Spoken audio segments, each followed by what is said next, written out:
ni lazima sote tukubali kufuata sheria. Wote tukubali kufuata matumizi bora ya ardhi.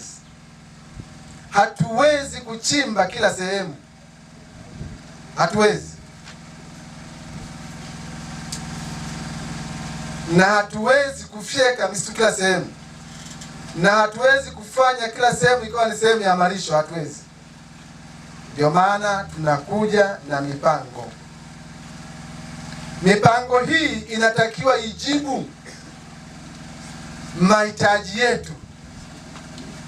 Tukiwa na mipango inayojibu mahitaji yetu na matamanio yetu, hiyo mipango haitatusumbua na haitatutengenezea migogoro baina ya wananchi au ndani ya serikali.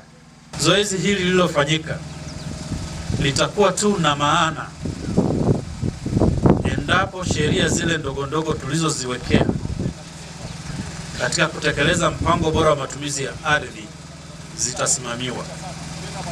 Bila kufanya hivyo, Mheshimiwa mgeni rasmi, zoezi hili halitakuwa na maana kwa wananchi, halitakuwa na maana kwa uhifadhi. Kwa hiyo ni ombi letu kuwa wale wote ambao wana jukumu la kusimamia zile sheria ndogo ndogo, ili mipango hiyo tuliyojiwekea iweze kuwa na maana, waweze kufanya hivyo. Tuhakikishe kwamba tunatunza vizuri misitu yetu tulionayo katika kijiji hii.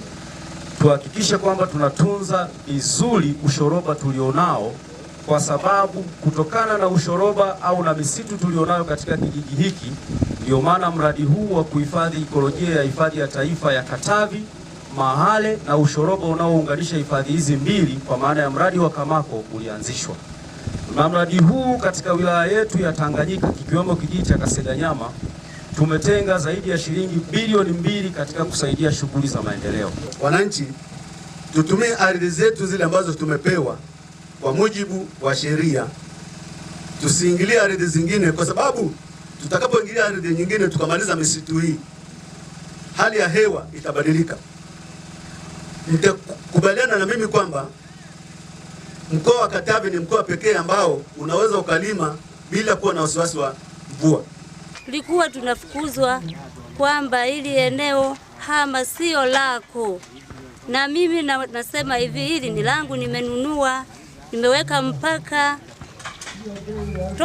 toka hapo. Kwa leo nina uhalali wa kupata haki yangu bila shaka.